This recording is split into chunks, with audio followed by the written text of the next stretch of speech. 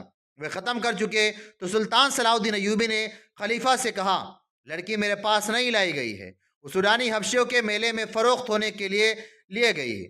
خلیفہ خسیانہ ہوا جا رہا تھا۔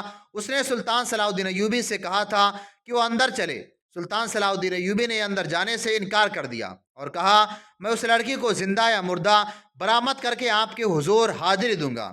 ابھی میں اتنا ہی کہوں گا کہ حرم کی ایک ایسی لڑکی کا اغوا جو تحفے کے طور پر آئی تھی، جو آپ کی نکاحی بیوی نہیں داشتہ تھی، میرے لیے ذرہ بھر اہمیت نہیں رکھتی۔ خدا تعالیٰ نے مجھے اس سے اہم فرائض سونپے ہیں۔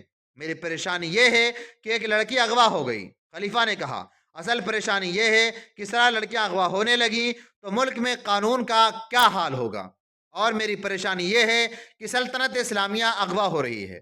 سلطان صلاح الدین ایوبی نے کہا، آپ زیادہ پریشان نہ ہوں، میرا شعبہ سراغ نسیانی لڑکی کو برآمد کرنے کی پوری کوشش کرے گا۔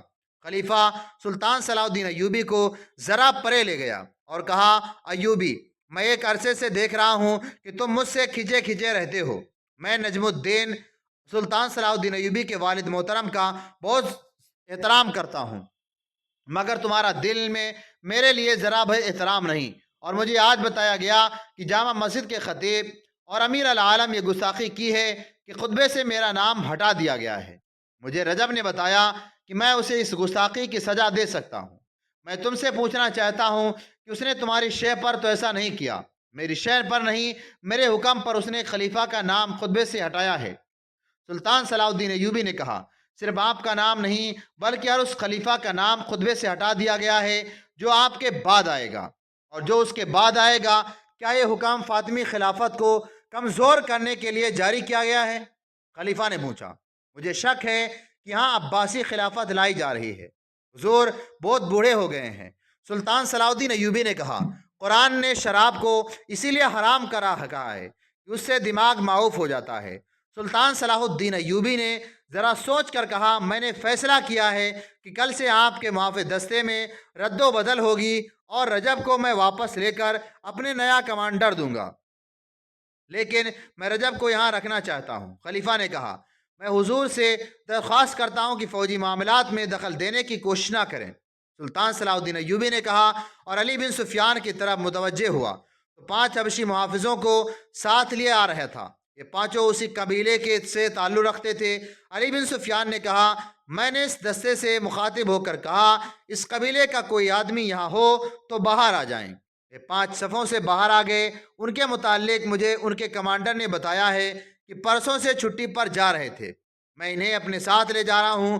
لڑکی کے اغوا کا ان کا ہاتھ ہو سکتا ہے۔ سلطان صلاح الدین ایوبی نے رجب کو بلا کر کہا، کل یہاں دوسرا کمانڈر آ رہا ہے، آپ میرے ساتھ آ جائیں گے۔ میں آپ کو منجنیکوں کی کمان دینا چاہتا ہوں۔ رجب کے چہرے پر کا رنگ بدل گیا۔ ام ارارا کو گھوڑے پر ڈالے ہوئے جب 2 حبشی اتنی دور نکل گئے جہاں انہیں بتعاقب کا خطرہ نہ رہا تو انہوں نے گھوڑے روک لیے۔ لڑکی ایک بار پھر آزاد ہونے کو تڑپنے لگی۔ حبشیوں نے اسے کہا کہ اس کا تڑپنا بیکار ہے، اب اگر اسے وہ آزاد بھی کریں تو اس ریگستان سے زندہ نہیں نکل سکے گی۔ انہوں نے یہ بھی کہا کہ اسے بے آبرو نہیں کرنا چاہتے۔ اگر ان کی نیت ایسی ہوتی تو اس کے ساتھ وحشیوں جیسا سلوک کر چکے ہوتے۔ ام ارارا حیران تھی کہ انہوں نے انہیں چھیڑا تک نہیں تھا، کیونکہ اسے اپنے دیوتا پر قربان کرنے جا رہے تھے۔